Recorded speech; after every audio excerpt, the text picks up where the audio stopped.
Brews and the Bros. Yeah. From where they shoot with them poles. Keep it real smooth with them hoes. Bringing the truth to your folks. Phone them. Bears, Brews and the Bros. Yeah. From where they shoot with them poles. Keeping it smooth for you hoes. Bringing the truth to your folks. Phone them. Yeah, get paid. Hey. Going against the grain. Push a hard line like renegade. Page and Doc, time to operate. Nothing sweet when the sweetness debate. Yeah, you know the drill. Stack more paper. Major players, led by the fornicator. Smoking J, he fucking the game up. Came up, dropping fire since day one. Yeah, it's Brews and the Bros. From where they shoot with them poles. Keep it real smooth with them hoes. Bringing the truth to your folks. Bears, Brews and the Bros. From where they shoot with them poles.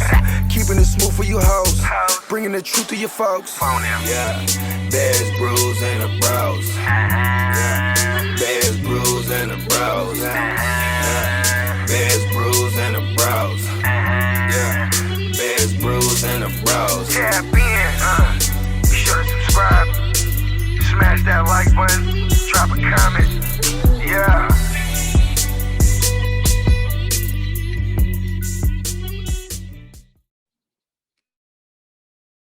Welcome back to Bears, Brews, and the Bros. It's your boy Smoking Jay. Up in the house, we got Drill. We got Sweetness. We are the Bros. And today we got part 1 of a part 2 series, Dynasty wide receiver rankings. We're going to go over 1 through 12 on this one. We're going to hit you guys with the 13 through 24 on the next one. Yo, how y'all feeling tonight? I'm glad I didn't put any money on McGregor. Oh, my God. We saw That's pretty bad. That's pretty bad, bro. Completely broke the ankle slash shin place. Yeah, it was bad. Yeah, you know what, man? That shit was horrible. I feel bad for McGregor because I know that he can adjust and he probably could have won that shit, man. But you know, it is what it is, man. But I'm feeling good though, bro, man. With the Brodies all day, ready to kick this wide receiver motherfucking first part of the show off, man. Hell yeah. We always got the heat for y'all, man. And we're in the middle of a draft too. Talk about a busy podcast. Yeah, man. We in the middle. We in the middle of the Superflex Dynasty League. You know what I'm saying? But commissioned by yours truly. By Sweetness. Sweetness, baby. You already know it's real. We got a lot of hitters in there, only ballers. So that's it. That's it. Shout out to everybody in the league, man. Been a busy day, but we're ready to dive in. Part 1 is gonna be super exciting right now. Can't wait for part 2. It's gonna be even better. But part 1 is crazy. You know, you got the big names, man. Yeah, I mean, look, man, when we do this Dynasty rankings, like the part 1, which is 1 through 12 usually, it's going to be the names that we all know about. And we're all going to talk about why we like them, why we don't. But when it comes to that part 2, like you guys, if you guys have been tuning in, you know, you checked out part 2 of the running back rankings. That's where we're giving you guys. Those are the ones where it's like, damn, all right, cool. I'm going to keep this in mind, you know, with this player, that player, the other. But regardless, with these heavy hitters, these are the ones you want to know who you want to target, who you want to get rid of. We're going to give you guys some stats, all that good stuff. So I'm going to dive in right away, man. Let's go. Number 1 wide receiver. This is our consensus rankings. We put all of our rankings together, and this is what it came out to. First up, my boy, A.J. Brown, man, representing the Tennessee Titans. And I know that, you know, Julio Jones is over there, right? And some people want to be like, oh, that's going to hurt him. That's going to hurt A.J. Brown, his ceiling, this, that, and the other. Man, to me, I don't see it that way, you know, not at all, man. The first thing I think about is like, look, Corey Davis and Jonnu Smith are gone. Not as good as Julio, I know that. But the fact of the matter is you're looking at 157 targets that are gone, just like that. All of those are not going to go to Julio. Julio's 110 target type guy. You know, I could see that for him in this offense. We know this offense likes to run the ball heavy. That's what they like to do. And A.J. Brown was, you know, the number 1 receiver getting all the targets. So I think Julio, if anything, is going to help him. He's going to give him, you know, he's going to allow him to have consistent single coverage. When in the past, we've seen A.J. Brown get, you know, bracketed with the safety over the top. We've seen him, you know, doubled up and stuff like that. And he's still been able to ball out. Now you add a talent on the other side in Julio Jones, you can't do that. You can't. You're gonna have to either you pick your poison and you get burnt all day by Julio or AJ Brown, or you play both of them man up. And AJ Brown at this point in time in his career, he's the better talent than Julio Jones.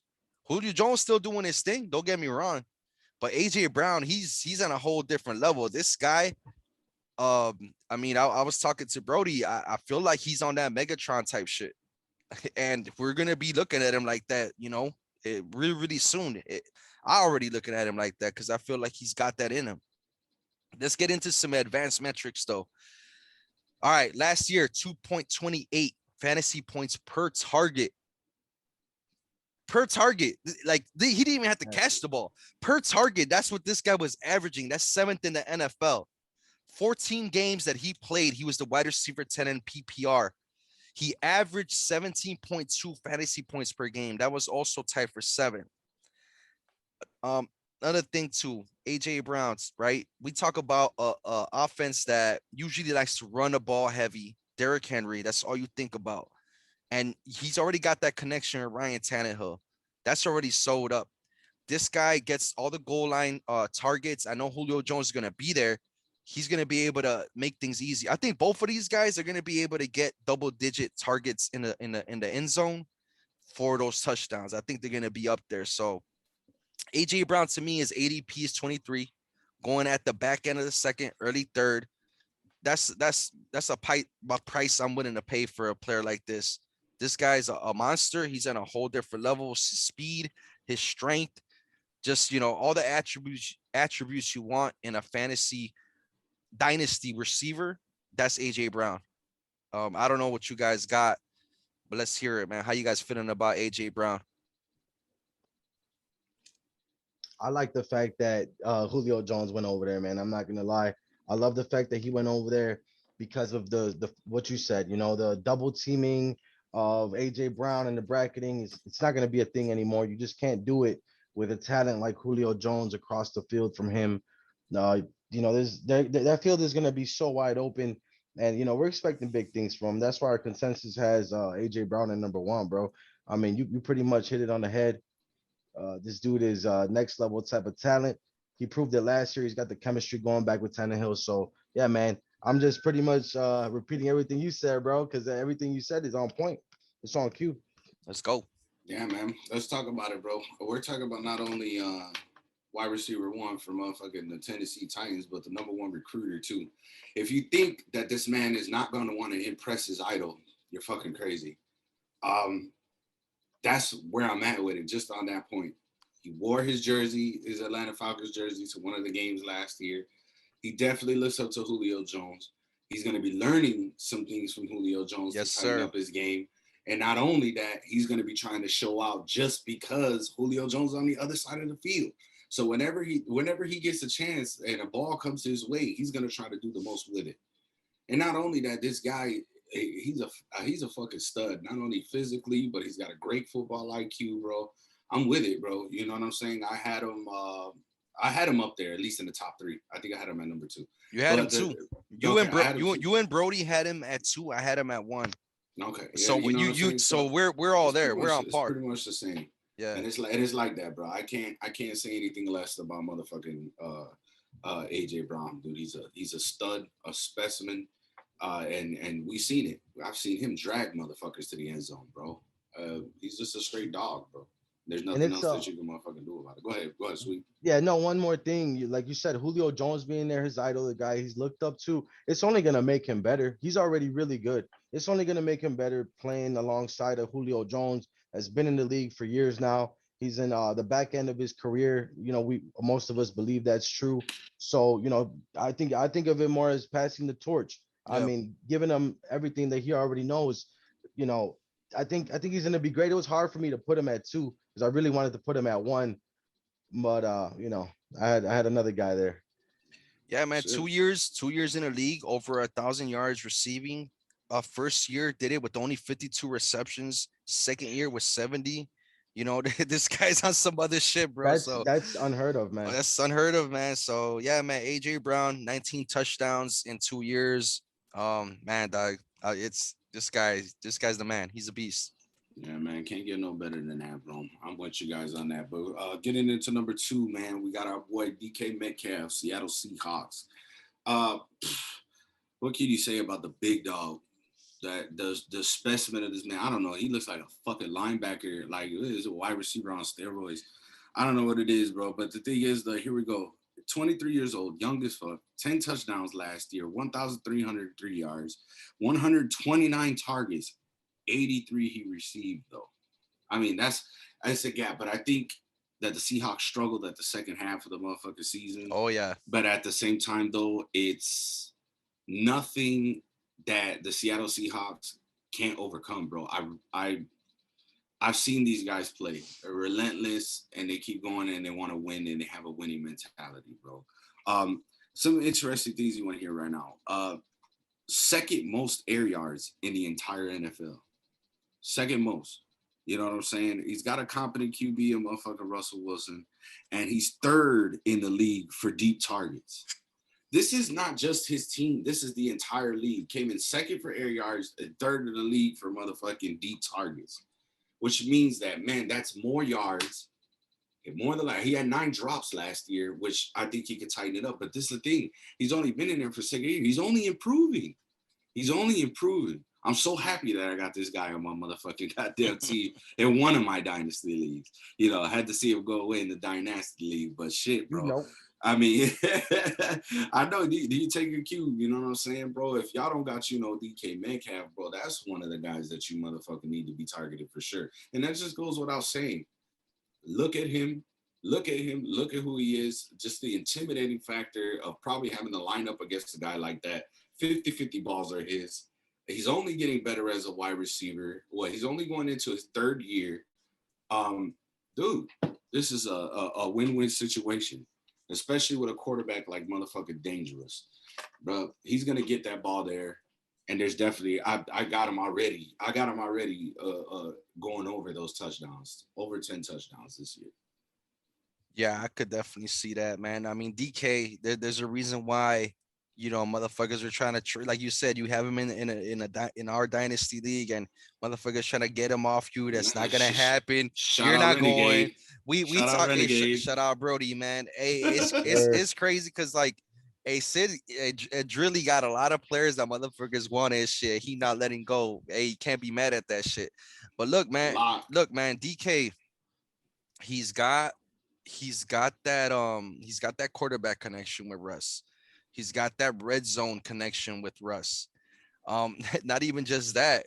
Coming in to the NFL out of college, DK Metcalf, fell in the drafts in the real NFL draft. Why? Because one of the things they wanted to say was, oh, he can't run all the routes. His route tree is very limited. He can't do this. He can't do the other. He shut everybody the fuck up. He shut them all up, bro. This guy could run any type of route. Like you said, he's a specimen. You line him up against anybody, he's gonna outmuscle them. Not even just that, he's gonna fucking outrun him. That's what he does. We all know that clip where Russ throws an interception and DK out of nowhere comes in the screen and fucking tackles buddy. We know that shit. That's who he is, bro. This guy's on a whole nother level. Him and AJ Brown is so crazy. They played in the same college, and we're talking about them 1 and 2 right here in our consensus rankings. It's not for nothing, bro. These guys are the real deal. These guys are the ones you guys want on your squad. These guys gonna be a force to be reckoned with for at least, and I'm being fucking, this is like the floor, at the very least 5 years. Very least, bro.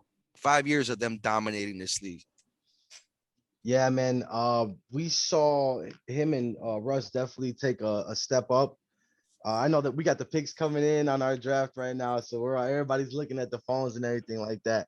But man, DK Metcalf, like you said, just a beast of a dude. Consistent. In year 2, he came stronger than the first year. The consistency was there. He finished as a wide receiver 2 or better in 50% of the games last year. So you gotta love that. I mean, there's a lot to think about when you go ahead and get you a DK Metcalf, man. He's just like AJ Brown is the real deal. I like his quarterback situation better, obviously with Russ. So that makes it a separation for me. when it comes to dynasty or redraft, either one. I'm just slightly taking DK, but other than that, man, I have nothing, nothing really more to say. But DK's a dog, bro, and he's gonna be one for years to come as long as Russ is around. Tyler Lockett too. He's a little older now. A lot of those guys, they're getting to the back end of their careers, and Tyler Lockett, he's not really like. I mean, yeah, he can make or break your team from week to week, but you don't expect them to do that. You know what I'm saying? He's not a guy that you're drafting to be the guy to carry your team. DK is. DK Right. can win you weeks. DK will win you weeks. So that's where it's at. He's gonna be the main guy there for a long time here. Absolutely. Yep. So y'all all good on DK, right? Yes, sir. We're gonna Yes, dive sir. straight into our number 3 consensus receiver here in Tyreek Hill, man. Cheetah. We throwing the deuces up, bro. Last year we talked about this dude, and I remember saying that he's gonna prove that he's not just a one-trick pony per se. That he's not just a go route type of guy.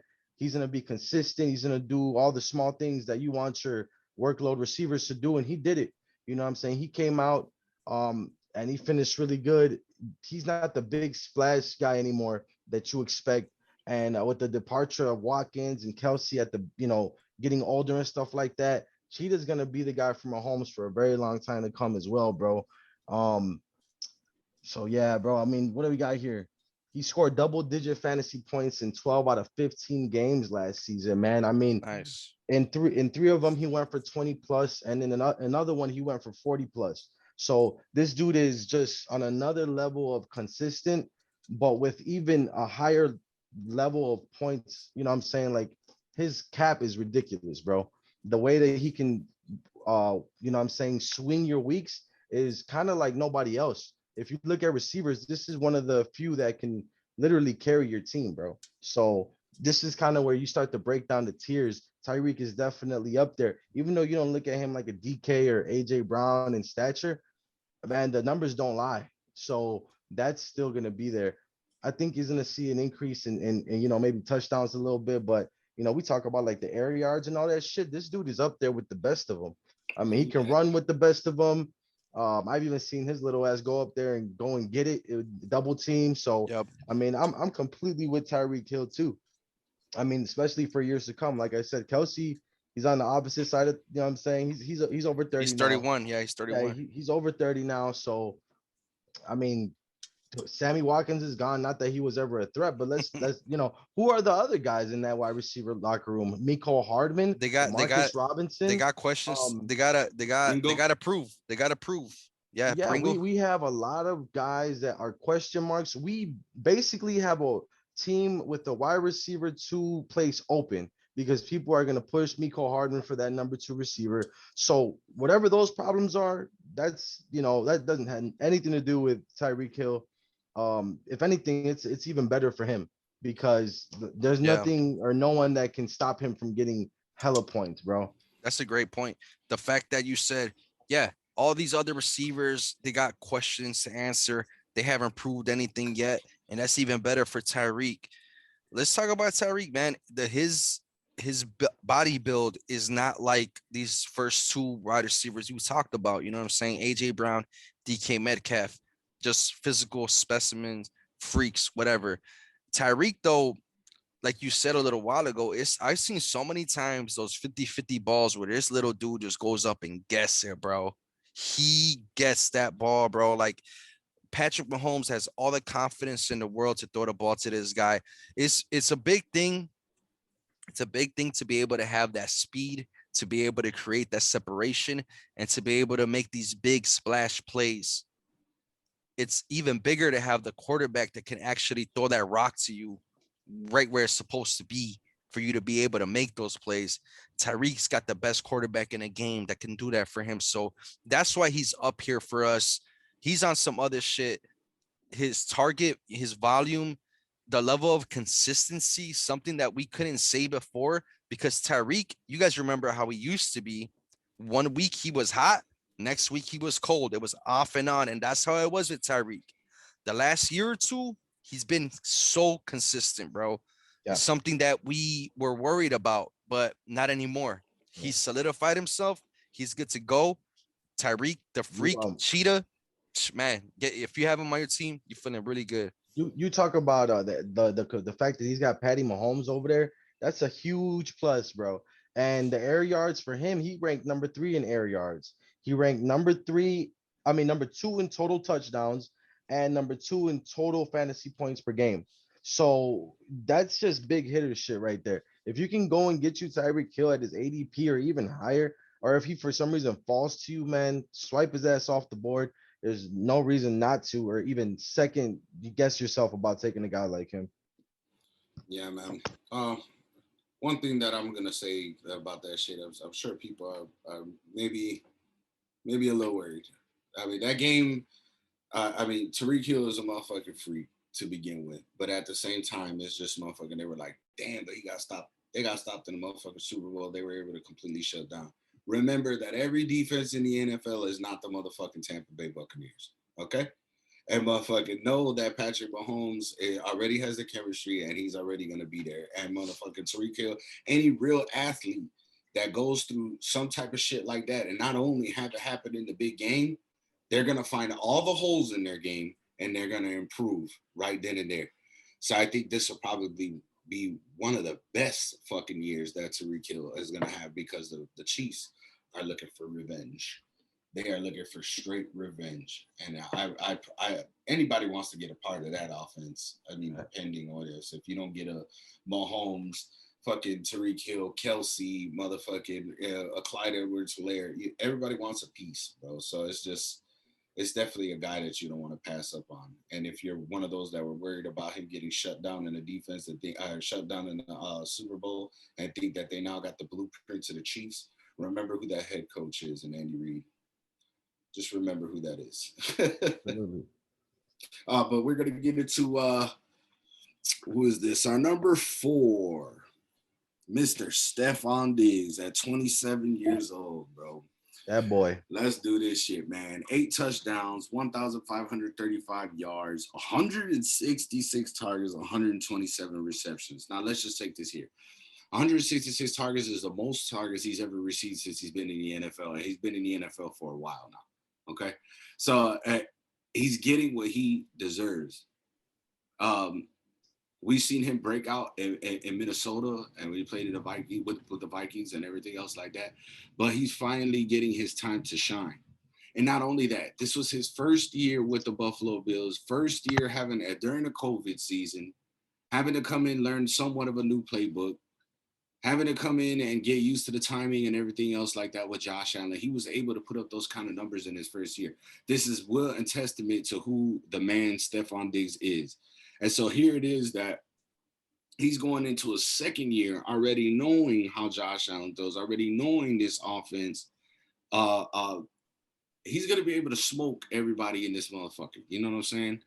He's going to be able to do what he needs to do, bro. And if his numbers are not, are probably be around the same or even higher than that, bro. I expect those touchdowns to definitely come up. But you know what I'm saying? Like, it's just unreal, like that you could even think about not putting this guy in the motherfucking top 12 and him being in the NFL for as long as he's been in. I know this is Dynasty rankings, but he's still young. And you know what I'm saying? Wide receivers got a little bit more longevities than the running back positions, you know what I'm saying? And everything else like that. But you know what I'm saying? You gotta give this guy his motherfucking, what people say, you gotta give them their flowers or type shit like that. You gotta give them their props. Bro, fucking coming into a new team your first year and busting out like that, bro, man, that's Josh Allen's guy. Them motherfuckers are 2 peas in a pot, bro. They motherfucking going in. And believe me, yeah, I kind of look back at it now. I was like, damn, I should have took Stephon Diggs in that motherfucking shit right there. But at the same time, it worked out for me. So I ain't too mad at it. But, you know, what y'all got on Stephon Diggs, bro? I mean, not too much, bro. I mean, he's the man, dog. Like, he's one of the best route runners in the game. You know, he had problems in Minnesota because why? Because he hated Kirk Cousins. Kirk Cousins couldn't get him the ball. And Josh Allen, you know, there was question marks about him. Is he going to be able to get Diggs the ball? And yeah, that he made such a big improvement. Maybe Diggs was the answer, it looks like. And yeah, there's no question with Stephon Diggs, man. This guy's a force. This guy, he's everything for that passing attack, man. So I love Stephon Diggs, man. Yeah, I mean, led the league in targets, led it in receptions to go along with it, and yards. So I think he had career highs almost in everything except for touchdowns.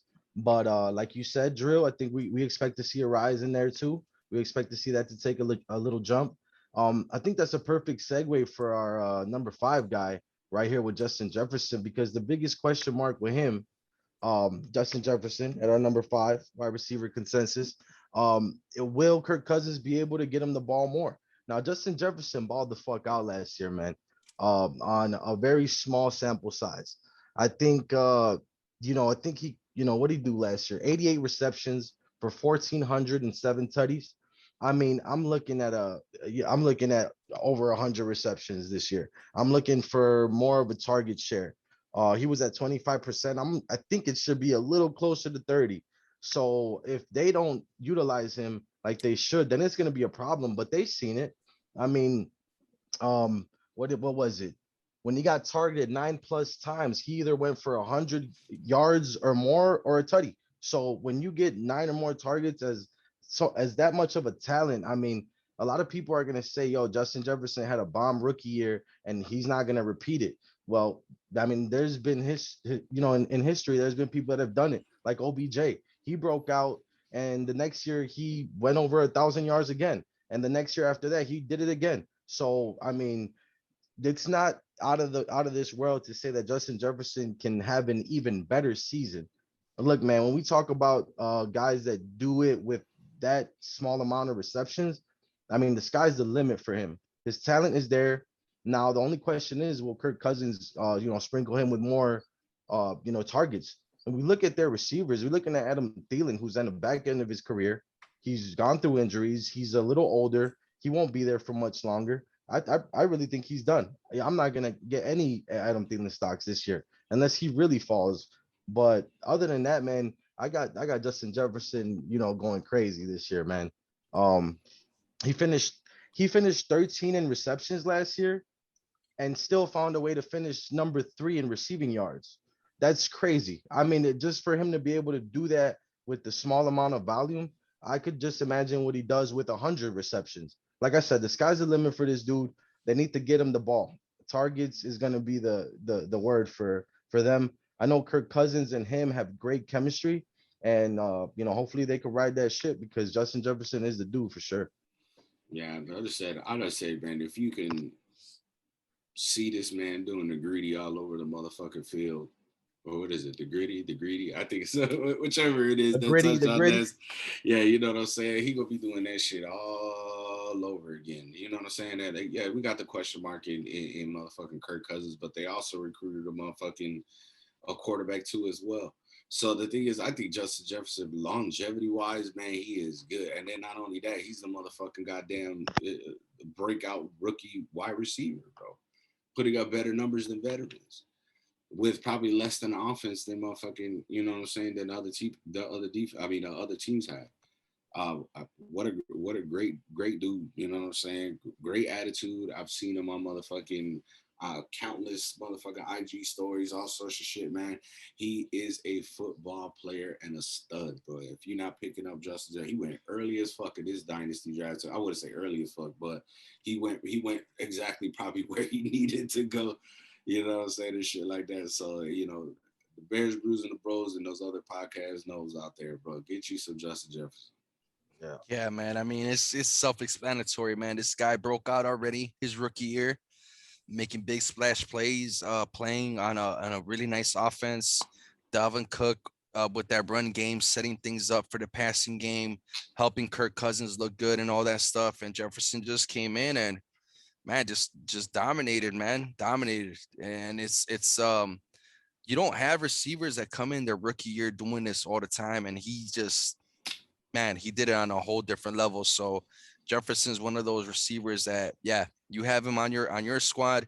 It's gonna be tough to let him go. I'm not trading him. And if you do trade him, you better get yourself some really nice. Jefferson's the man, though. Yes, sir. Let's go into our number 6 wide receiver. We're gonna talk about Julio, man, Calvin Ridley over there in the ATL, and yeah, Julio Jones gone. That's gonna open up some targets. I know they added Kyle Pitts. That should alleviate some stress and some of that defensive pressure from the defense. Um, man, some people might say, "Hey, Julio Jones not there. Calvin Ridley's gonna get all this attention now." I mean, look, man, that's been happened before. Julio Jones missed how many games last year?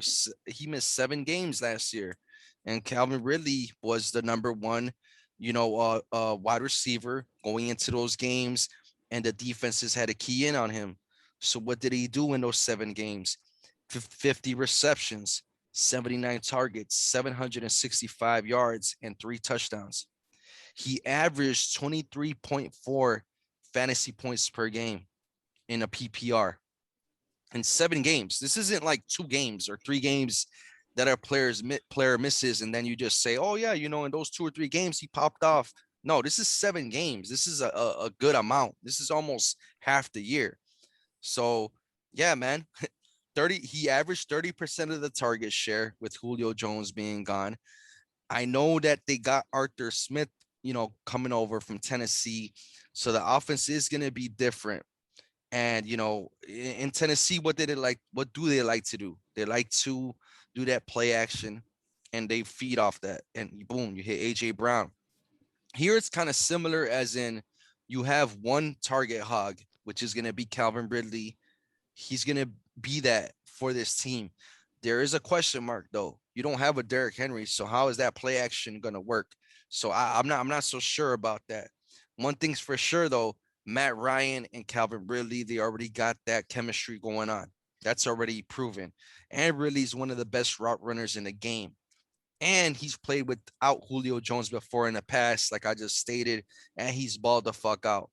So, and at the end of the day, Ridley coming in for us over here, number 6, man, dog, he's just a baller. His arrow is pointing all the way up, and he legitimately has a wide receiver number 1 overall within the grasp of possibilities for him this year. So I'm all about Calvin Ridley, man. I love him, man. How you guys feeling? Oh man, I don't think they had to switch up the offense in motherfucking Atlanta, maybe tweak some things in there. But it's that defense that was giving up the motherfucking games, bro. You know what I'm saying? I don't think it was ever a problem with the motherfucker. But you had a motherfucking Todd Gurley last year that he showed his stripes and shit like that or whatever. But now you got Mike Davis, Javian Hawkins. You know what I'm saying? You got some decent dudes in that backfield that could open up some motherfucking plays and get Calvin really out there to score some touchdowns. But the problem with Atlanta was never motherfucking the goddamn offense. It was the defense giving up those motherfucking games to other fucking teams, and it happened more often than not. But talking about Calvin Ridley, bro, since Julio Jones is gone, man, you already know, man. You already know who's gonna be on the NA, bro. And it's Calvin fucking Ridley, bro. Who the fuck is next to it? Or what? Zacchaeus? I'm not gonna deny anybody's fact or talent in the motherfucking NFL. So don't get me wrong when I say that shit. Zacchaeus, Cage, they're good guys to complement, perhaps a motherfucking Calvin Ridley. But we know that Calvin Ridley's the top dog over there. We seen him motherfucking perform without Julio Jones being there, just like my man Smoking Jay just said. He's gonna be the motherfucking dog. And you still got the same quarterback. Matty Ice can get it done, bro. That defense is the one that's going to have to step it up for them to win games. But Calvin Ridley, give me some of that motherfucker right there, bro. All day. Yeah, it's crazy with Ridley, man. Everybody's saying, even I at first I thought, this can't be good. This really can't be good. Julio Jones is gone, and now they're gonna put that shadow safety over the top and definitely try to contain Ridley. But we've already seen it. We've seen Julio not playing, Calvin Ridley ball out. And even when Julio was playing, Calvin Ridley he was not somebody that was going to piss you off. He was still doing 10 to 17 points a week. But when Julio wasn't there, he was doing 20 plus, 24, 27, numbers like that. So now we're going to get a full offseason of Calvin Ridley and Matt Ryan connecting. Going into, this season, I really think the sky's the limit for Calvin Ridley, man. Just based off the fact that even when Julio was there, he wasn't a guy that you were gonna get mad because he scored 15 points a week. Some wide receiver ones do that, but now he is the plain, there's no other question about it. Wide receiver 1 in Atlanta. I'm all about Coolio, man. Give me some of that all day. Yeah, man. He's like I said, man. It's a possibility he could be the number one overall this year. By the end of the year. Well, let's go to the next guy, man. We talk about Nuke Skywalker, DeAndre Hopkins over there in Arizona. Man, bro, I'm excited. I'm excited for him this year. I think he's gonna be able to do some big things. Kenyon Drake gone. They added James Conner for that running game, that Russian attack. To me, I see this as a plus. Why? Because Arizona, they want to air it out. They call them a air raid offense. That's what Kingsbury wants to do anyways. So to me, I don't even care about what's going on with the running game. Their best running back is Chase Edmonds, and they don't even like running with him that much. They rather throw him the ball. So that's what Arizona wants to do. They want to throw the ball. They lost Larry Fitzgerald, Larry Legend, somebody that had all the respect in the locker room, a leader, and was getting targeted by Kyler Murray too. He's gone. AJ Green's coming in. I'm not worried about that. He's not gonna do much. He's probably injured right now as we speak. Fucking Christian Kirk, he could take a step up. He could do his thing, but at the end of the day, Nuke Hopkins himself, he is that dog. He is that man. Let's talk about what he was doing before Kyler Murray's shoulder injury. 7 games, all right? 7 games, Kyler Murray was healthy. He averaged 10 and a half targets per game, just over 8 receptions per game, just over 100 yards per game. He was the number 3 wide receiver in PPR during that time. Then Kyler Murray gets injured. He's averaging 9 targets per game, 6 receptions per game, 78 receiving yards per game. He was a wide receiver number 18. You go for number 3 when your quarterback's healthy to number 18 once he gets injured. I am not worried about Nuke. DeAndre Hopkins, bro, he is a monster. He is a savage. And if Kyler Murray, who we all like a lot, if he stays healthy, this guy legitimately could be the number 1 wide receiver also if everything goes right. So I love me some Nuke, man. How y'all feeling about him? Oh man. Well, I mean, D Hop. They gotta call him D Hop for a reason, right? He got hops. Hey, shout out my girl, man. She said, Just "Hey, shout out. she said, I thought they call him D Hop because he jumps up and he's got hops." I'm like, no, that's his name, baby.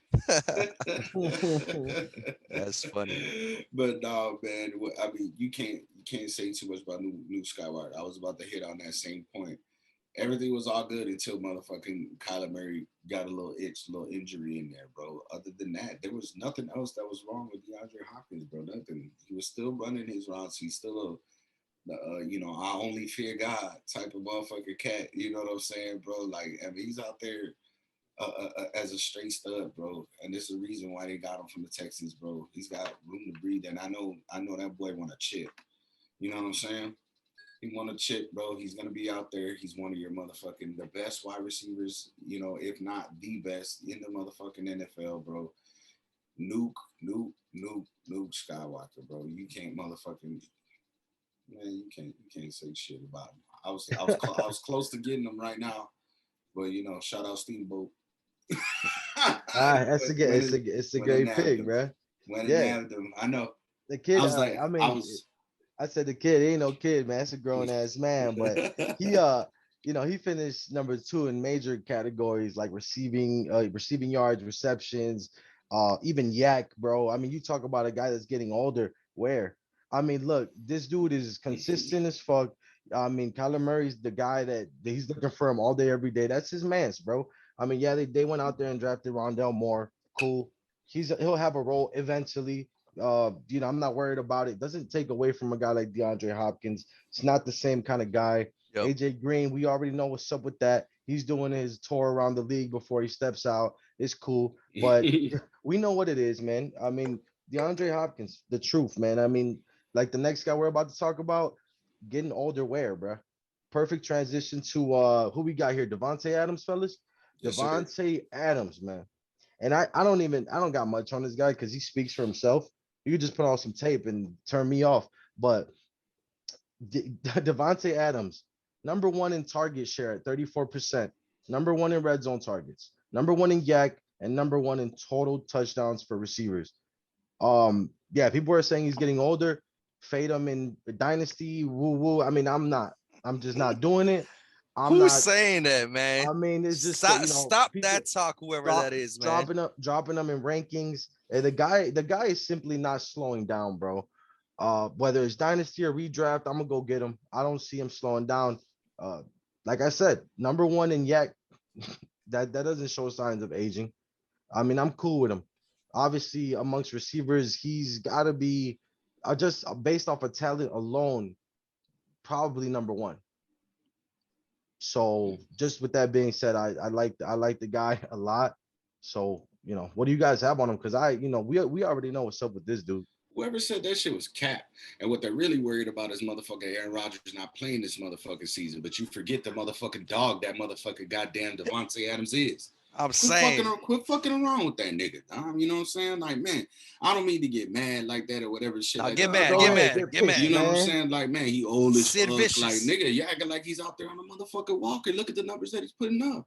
And not only that, the yards after carry is motherfucker, whatever. Listen, wide receivers got more longevity now because the motherfucking safety can't, or the linebackers can't sniff them out and just fucking drill them to the fucking ground. Come on, man. You know what I'm saying? Shout out the man. That's what it is, bro. You know what I'm saying? There's longevity in these receivers. If you're scared in a dynasty, okay, go get you some, go get you a little young receiver that's already made his, his point. Yeah. Get you a DK, you can get a DK Metcalf or shit like that or whatever. But at the same time, to supplement some shit to win now, if you can get you that type of shit, or if there's no wide receivers, no top wide receiver ones, and Devontae Adams is the only one that's motherfucking left on there, which by some miracle, because you're playing with fucking fools if he's still available and slip to you in some kind of crazy way. You know what I'm saying? Devontae Adams is a monster. He's a freak. You know what I'm saying? I understand that maybe Aaron Rodgers won't play. But guess what? When you're a motherfucking a young quarterback, or it's going to be your first time starting and anything else like that, you go to the guys that motherfucking have shown out and done this. And I wouldn't say the only person, but the only person on the fucking Packers is fucking goddamn fucking Devontae Adams, bro. Wide receiver wise, bro. You know what I'm saying? Like, I know they got Lazard. I know they got MVS. They picked up Amari Rodgers. You know what I'm saying? And shit like that, though. Not worried. Not at all. Not worried. You haven't have to be worried at all. And I honestly think that motherfucker Aaron Rodgers is coming back. And I got Devontae Adams in my motherfucking dynasty league. So fuck y'all if y'all don't want him. You know what I'm saying? And if you guys out there, you guys are in a league and there's a manager that has Devontae Adams and you feel like he's a little shaky about having him, this is the time to strike. This is the time when you send those offers over to him. You know what I'm saying? Because exactly, because as of right now, Aaron Rodgers, he hasn't shown any real commitment to the Packers, not yet. But in all likelihood, he's gonna come back. And if he doesn't, that means the Packers traded him, and then you guys got Jordan Love. And like Brody just said, what's Jordan Love gonna do? He's gonna look for MVS and Lazard and a rookie before Adams. Never that, not at all. So Adams right now, he's got all the upside. As weird as that sounds, he still has it no matter who's throwing him the rock. Yes, with Aaron Rodgers, you got the Hall of Fame quarterback and you feel better, but don't feel so bad about him being Jordan Love's number one, number two, number three target on any given passing situation. I'm cool with that too. You know what I'm saying? Yeah, man, this is Devontae Adams, man. Let's go to the next one. What are we talking about? Come on, man. Get you some Devontae Adams, man. Hey, he might be playing with the Raiders next year. Shout out Derek Carr for the he's gonna. Hey, yeah. I'm glad you said that at the end. 1 year left. This is his last year on his contract. We don't know what's gonna happen in the future, but I know this much: he's not gonna leave the Packers unless he's in a great situation. So again, get you some Devontae Adams. Right. He's another one of those guys who's super reliable. I think the most games he's missed is about 30. I mean, the most games he's missed. The least games he's played ever is 13. So he's gonna be there for you. He doesn't really miss big Yeah. chunks of seasons, half a season like other wide receivers that you might see out there. Super reliable, man. Uh, to go to the next guy, man, we got CD Lamb at number 9, if I'm not mistaken. Is Lamb that Yes, 9? chops. sir. Lamb chops. Yeah, I just picked them up in Dynasty. You know what You I'm could thank saying? me. You could thank me for that too. Yeah, yeah, yeah. Hmm. Fuck All you. praise to the highest. You know what I'm saying? Nah, man, but CD Lamb is just somebody that we seen him flash heavy last year. And it sucks that it got stolen by, that freak gruesome injury that happened to Dak. It absolutely sucks. But we saw what he did with Dak in the short, I know it's a small sample size of 5 games, Oh, but 5. Okay. I almost thought it was 7. My bad. Five. Five. it Five. was Five. it was five Okay. five games with Dak Prescott. And at that point when Dak went out, CD Lamb was the wide receiver 12 at that point. After that, after being a wide receiver 12, he finishes as a wide receiver number 24. And that's, with a lot of inconsistent quarterback play, still finishes down there with the with the wide receiver twos. I don't know. I just, with this guy, it's one of those talents going to take over sooner than later type of deals. I know Amari Cooper's there. I don't think their talent levels anywhere on the same scale. The Michael Gallup's on the contract here. He might be gone right after this year. So I'm pretty sure CeeDee Lamb is going to be that guy. Like I said, we saw him flash. We saw him do good things without Dak there. The fact that Dak is there for a long time now, signing that big contract, makes me super comfortable with CeeDee Lamb and his talent to go along with Dak for years to come here. Yeah, man. CD Lamb, man. I'm happy.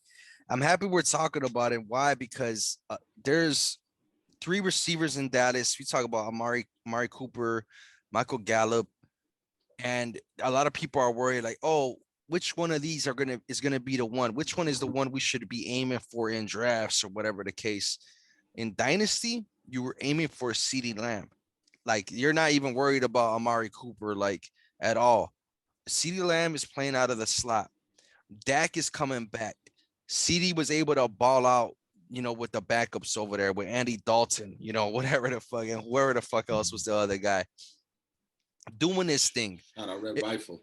If you think, man, shout out, yeah, shout out Red Rifle, man. If you think that this guy is not gonna be able to produce with Dak coming back, you're crazy.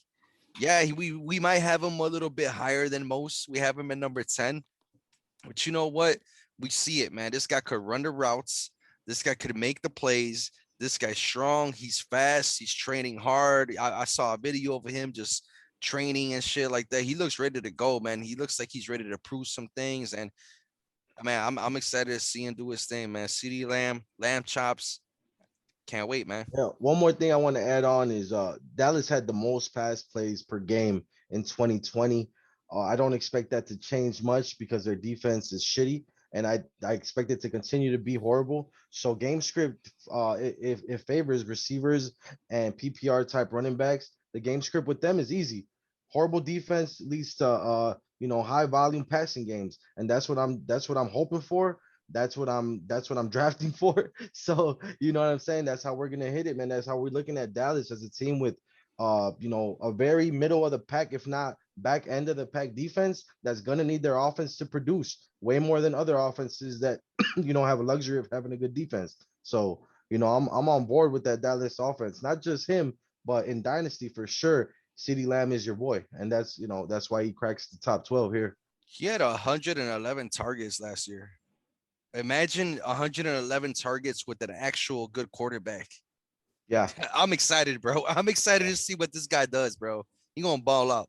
he had 111 targets, right? And man, just to follow your point, we need to see the quality ones. Imagine if they were That's what I'm quality. saying. That's what I'm like. Absolutely, yeah. Look, CD Lamb, like I said, but he'll ball out, bro. You know what I'm saying? Dak, as long as he's healthy, as long as he's good, man, he's gonna get the targets. He's the next up and coming thing. I just did a post on Instagram about CD Lamb alone. That lets you know how I feel about him, bro. Follow Drilly if you're not yet. Definitely in Dynasty, go pick him up. At Fantasy Drill. But one thing I just want to carry out that opposite. I think Dallas as a whole, is going to be a good team this year. you bring the morale back when you get Dak Prescott back. Not only that, I think they address some of the situations that they had on defense too. We're just gonna have to see how that motherfucker plays out. You know what I'm saying? Like I said, it's a game script. You know what Who I'm was it? saying? Micah All the Parsons that they Michael grabbed over there? Parsons, man, Stephon Diggs' brother is still over there. You know what I'm saying? Now Like, we want that defense it's to gonna be still good. suck. Yeah, That's I what we I want. mean, want. obviously, and obviously for fantasy purposes, Yeah. you would want them to still suck. But I'm just saying, as Dallas as a whole, you know what I'm saying. I think that they're starting to pick up the pieces. You know what I'm saying, and signing all these people to big money and having a motherfucker wide receiver, CD Lamb like that and everything. The boys want to chip. You know what I'm saying. So I think it's definitely gonna be a motherfucker ball all year for motherfuckers CD Lamb Chop. Shout out to motherfucking the Dallas Cowboys, bro. But moving on to the next one, bro. We got Scary Terry McLaurin coming in at number motherfucking 10. Now, I'll just go ahead and read it. Got 4 touchdowns, 1,118 yards, 134 targets, 87 receptions. I feel sorry for Scary Terry. I feel sorry for him. He's had to deal since his NFL career. He's had to deal with six different quarterbacks. Six of them. Six of them. I think he's yet to unlock the true potential, but everybody sees it. When you have to deal with inconsistent quarterback play, it doesn't give the wide receiver, and just on that alone, 134 targets and 87 receptions. That means probably most of those balls are fucking garbage. You know what I'm saying? But he was still able to gather up 1,118 yards last year. You can't miss out on that factor. Now you're like, oh man, they put in Diami Brown. Oh man, we got Curtis Samuel. Nah, you added Ryan Fitzpatrick there now. And not saying that he's the stud, but this is the reason why people like Devontae Parker over there in motherfucking Miami. You know what I'm saying? They like the Fitz magic is going to be real over there for the fucking Washington. Watch yourselves. You know what I'm saying? It's going to be real. And motherfucking, I think that this year will be the year that motherfucking Scary Terry motherfucking is able to come out, get those wide receiver motherfucking one numbers, and motherfucking finally get over that threshold where people are like, I'm cool with that. You know what I'm saying? I like Taylor Heineke too, you know what I'm saying? But having Ryan Fitzmagic there, who's not afraid to motherfucker be that gunslinger type, I'm sure he's going to be reined in a little bit, you know what I'm saying? And I know you got a little bit more mouths to feed, but Scary Terry has been there on countless occasions without motherfucking having a motherfucking quarterback who's able to get him the ball where it needs to be every single time. I think Scary Terry could beat his motherfucking whoever's guarding him. I think that his football IQ is a lot greater than the people who are guarding him, and it just shows right there that you're able to have these kind of targets, these kind of receptions, that less of touchdowns or 4 touchdowns, and still able to break over 1,000 yards. He could get it done on the ground. You just need to feed him and feed him in the right way. So you know what I'm saying? I'm not. What we talking about, motherfucker? Eric Coryell offense? What is this, motherfucker? Joe Gibbs days? You know what I'm saying? Shit like that. Well, I mean, you finally got a gunslinger, motherfucking Ryan Fitzpatrick. I'm waiting to see how that shows out, and I'm putting my money on that motherfucker. Scary Terry has the best season he's had in his career. Yeah, man. I mean, I agree with that. 4 touchdowns last year. Definitely could see him scoring more than that. Let him score more than that, and he's easily going to be inside the top 10. Simple and plain. You get a more efficient quarterback, somebody that loves to throw the ball, and Ryan Fitzpatrick, somebody that's very smart. You got Ron Rivera and Scott Turner over there that they're bringing an offense that they used to use in Carolina that is very high functioning, high potent. You know how to use your guys. Then you bring another one of your old buddies in Curtis Samuel. This offense is gonna be very fun to watch, man. And they got the defense to be able to compete too. So in this day in the NFL, you got to be able to put up points. Ryan Fitzpatrick is that quarterback that's going to lead you down the field to put up those points. So Scary Terry, 4 touchdowns. I'm looking at him to at least double that this year. Look at him for around 8 to 10. That happens, he's a lock at number at a top 10 wide receiver for sure. Because this guy could do it all. Any type of route, this guy could run, create separation, all that.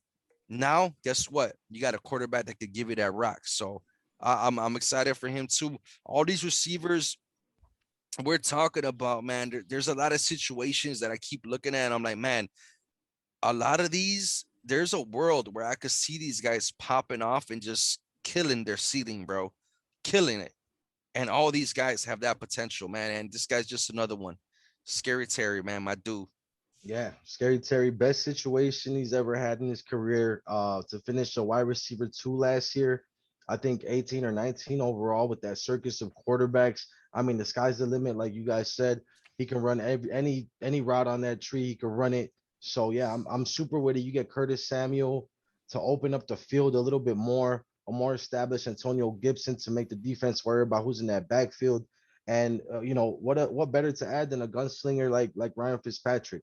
So all the chips are in place now for Scary Terry to have a career year to actually be able to showcase the wide receiver 1 talent that he really is. So we're all about it. And yeah, if you guys aren't on the Scary Terry hype train, then get on it, man, because it's real. So being that guy as Ryan Fitzpatrick is, like I said, a career year for Scary Terry is in the works right now. Yeah, man. Anything else to say about our guy Scary Terry and the Washington? Watch yourselves. Y'all good, brother? Good. All right. Well, then let's push it on to the number 11. We're talking about my man, Allen Robinson, motherfucker, bear the fuck down.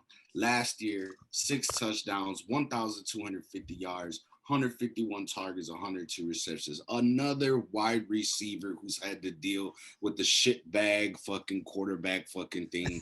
And you know what I'm saying? Shit bag.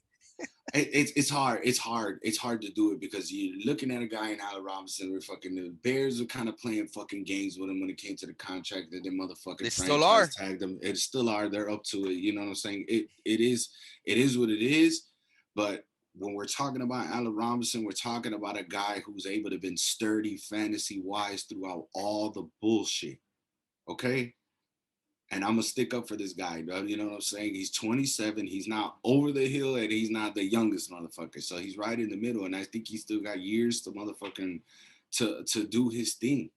So now we're talking about motherfucking one of the motherfucking wide receivers, like I said, who had to deal with the most inconsistent quarterback bullshit going on. Still able to put over 1,000 yards. Now we get an upgrade in motherfucking in a red rifle, but we got Justin Fields. You know what I'm saying? I think that his numbers stay somewhat the same they are right now with Andy Dalton in, but when you put Justin Fields in, it's going to be that much better. I think that Justin Fields is probably, if not, you know what I'm saying, probably the best quarterback, you know what I'm saying, in order to throw that ball to Allen Robinson and get us where he's going. Like, man, as soon as he gets in the game, I'm expecting an explosive motherfucker, big things, you know what I'm saying, out of Allen Robinson, out of Darnell Mooney, you know what I'm saying, out of everybody, man, you know what I'm saying, in our shit. But I feel like Allen Robinson is just, he showed you time and time and time again that no matter who is throwing him the ball, he is willing to go up there and get it 50-50. If he's wide open, he is a warrior. He is a dog. I didn't have him exactly in my top 12, but he makes our consensus, and you see it. But he didn't fall too far right out of that. You know what I'm saying? Like, the only reason why I had it is because the age at 27, and that's it. And I feel like some other people might finish before him just based on Matt Nagy with the bullshit motherfucker saying that, you know what I'm saying, with that whole Andy Dalton thing coming first. I mean, I get it. We're scarred.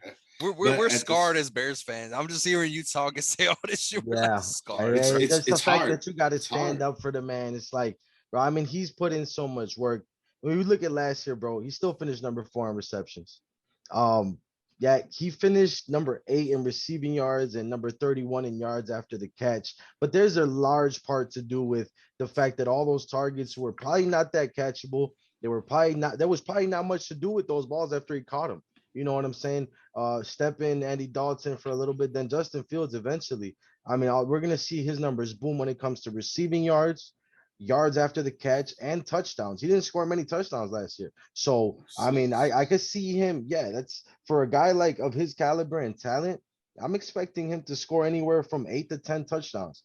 That's not lowballing, but that's realistic. So, yeah, like I'm looking at all these stats, and it's just he's been capped by non-reliable quarterback play that hopefully I know he's going to get from Justin Fields eventually. I don't know what Andy Dalton's going to do for him, but like I said, he's been capped, and hopefully that cap comes off this year, bro. Because I mean, it's time. It's time that he gets to showcase that talent that he is too. That's all it's been.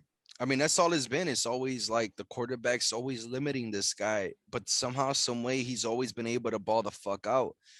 There's so many plays last year. One catch, especially that I remember, Mitch threw the ball, and it looked like he overthrew Allen Robinson, and Allen Robinson just makes this fingertip, like he just lunges out towards it, and like he made this fingertip catch and just slid and held onto it the whole way. Got tack, they tackled him, he was down or whatever the case.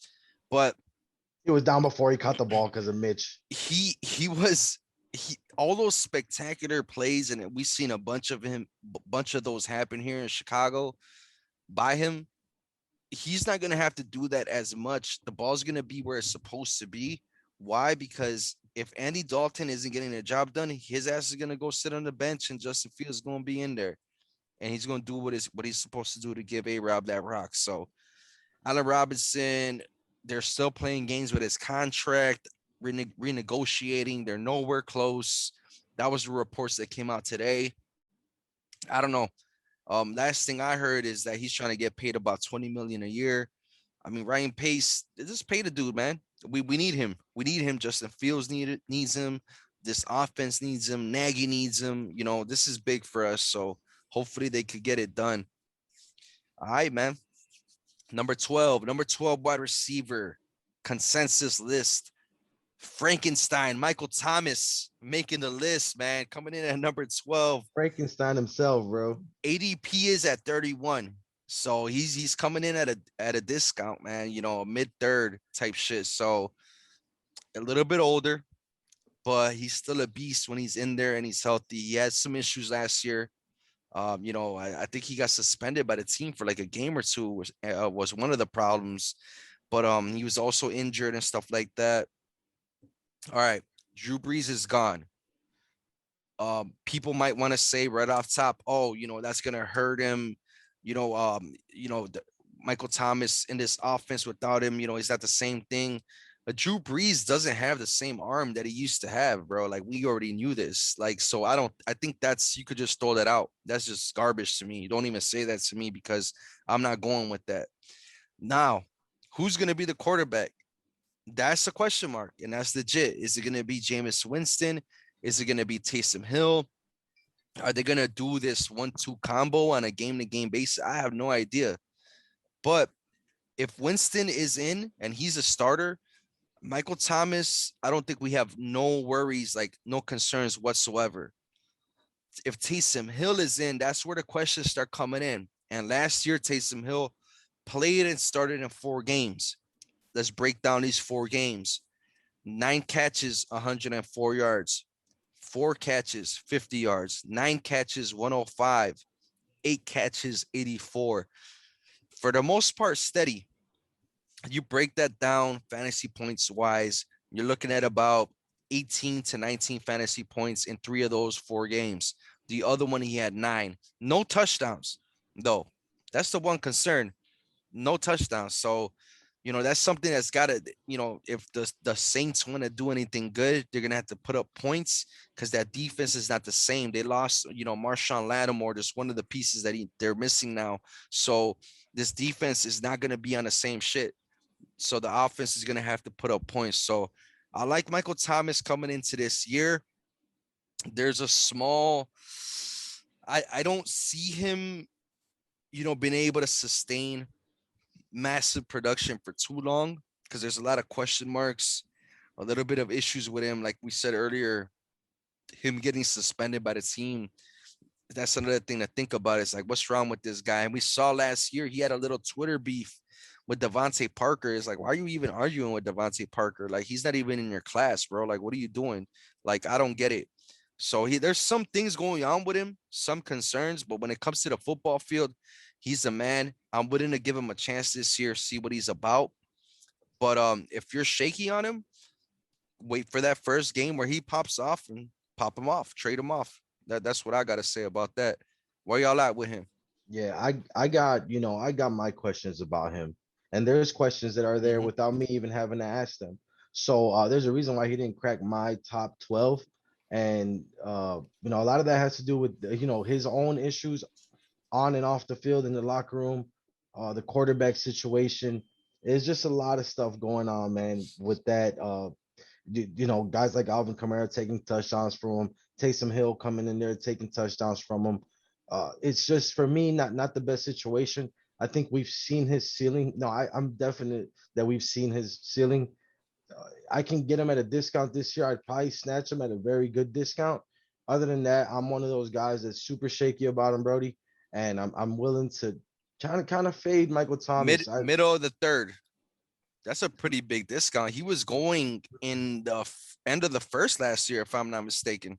Well, if we're let's see. I mean, that's big. Who else is going around that area? Mike Evans, Chris Godwin, guys like that. Probably, yeah. I would rather take either one of those guys. I would rather take it. I don't know. You know what? This is my thing. Michael Thomas, who's the number 2 receiver there? No, you're right about that. Yeah. You know what I'm saying? Wide receiver 2, yeah. But what's the question marks behind a Godwin or Evans? One guy might eat more than the other on a game-to-game basis. We've seen it, and that's why I would definitely go with. I like the fact that Michael Thomas is the clear-cut receiving option there. Like, there's nobody else. We just said, who were we just talking about right now? We were just talking about somebody Devontae Adams. There's no way you can tell me that, okay, Aaron Rodgers, we're talking about Devontae Adams is still going to be a baller, all this, because even if Rodgers goes, Jordan Love is going to have to focus on Adams and key in on him. Bro, this is the same thing. This is the same situation in New Orleans. They just lost their Hall of Fame quarterback in Drew Brees. Yeah, and then the age thing too. I guess the question marks with the whole attitude shit.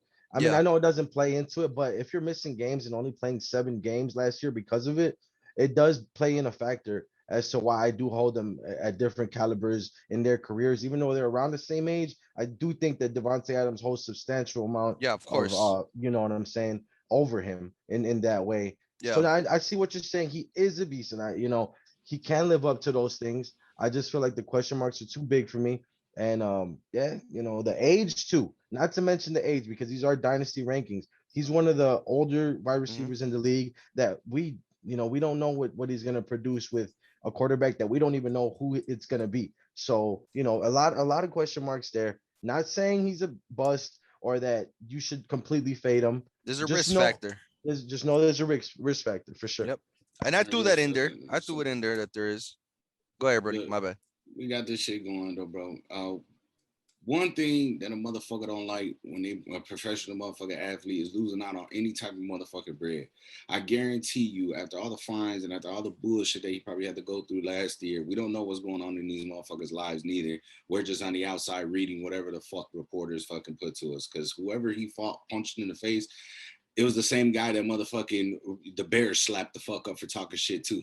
So you know what I'm saying? I mean, some motherfuckers just need to be shut. Some guys just need to be shut the fuck up. I hate that guy so much. But you know what I'm saying? I mean, you had a little bit of injury concern and everything else like that. And I see the whole QB situation.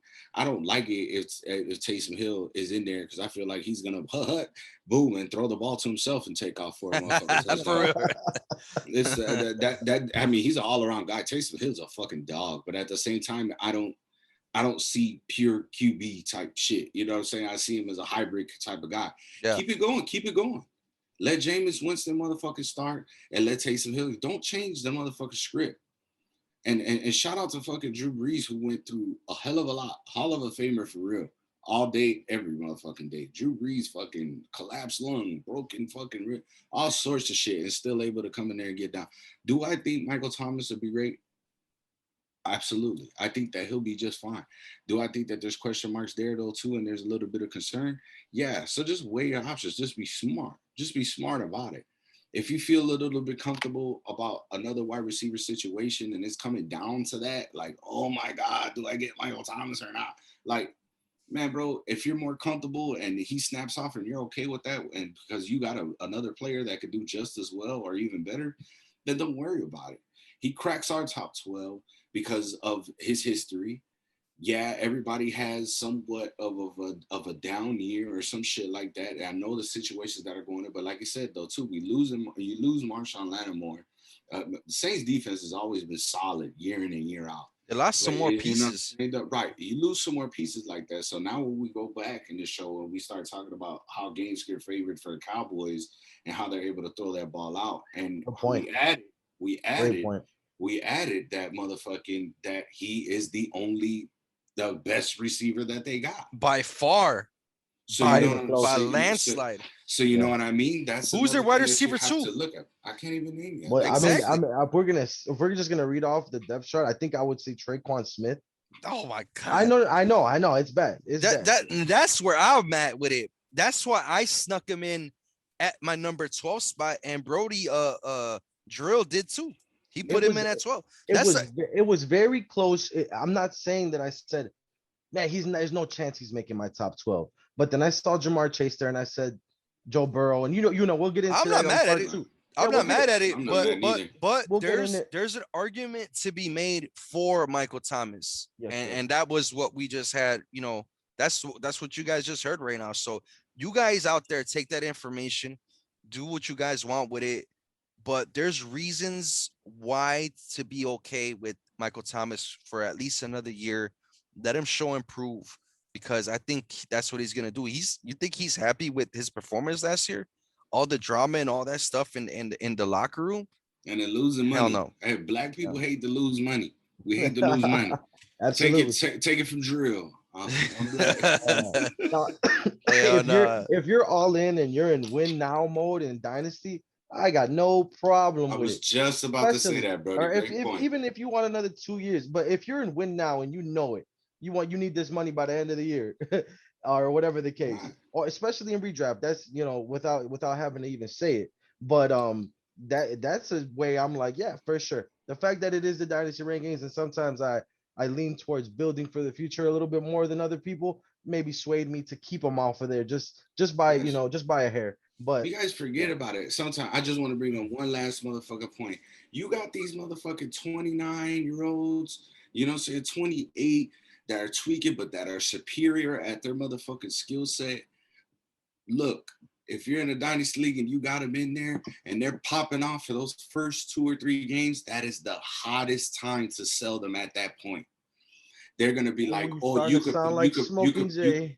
you could put some people on your squad that are just as good and younger and keep them for longer. You know what I'm saying? This is where you take that little gamble that you got. This is where you take like a Michael Thomas in those first 3 games, he comes out hot as fuck, and you trade him to that guy that's, oh, I'm in win now mode, and you fucking do that shit, and then you fucking get you some longevity in How's it return. go? How's And it go, bro? I'm in win now mode, bro. You got to put your fist up with it, bro. fuck, you know what I'm saying? Like that, it's just smart. Start thinking like that in these dynasty situations. There's a reason why you got to be fucking NFL type managers anyway. This is why dynasty's fucking fun. Hell yeah, Look, man. shout out to the Dynasty League. Shout out to the Dynasty. Everybody up in there, man. Can't wait to be your first annual champ. Oh god. Cut it, bro. Cut it. Shout out Sean. All right, y'all. We're gonna go Oh. ahead. We're gonna head up out of here. On that note, Shotty. we are gonna have the part 2 coming through for y'all. 13 through 24. That's just gonna be lit, man. That's just gonna be lit. We're gonna make a case for a lot of these receivers. And yeah, man, it's gonna be it's gonna be, it's gonna be dope. So Is that listener league done yet? We still need some people up in there, man. Oh yeah, man, no, shout we out. yeah. So the listeners league still going on. Make sure you guys, if you guys haven't yet, man, check out our posts on IG.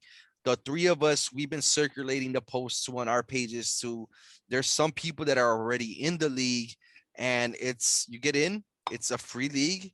You get $100 and an official autographed Cole Kmet jersey if you come out on top and win the league. So It's gonna look nice in somebody's sports fucking collection.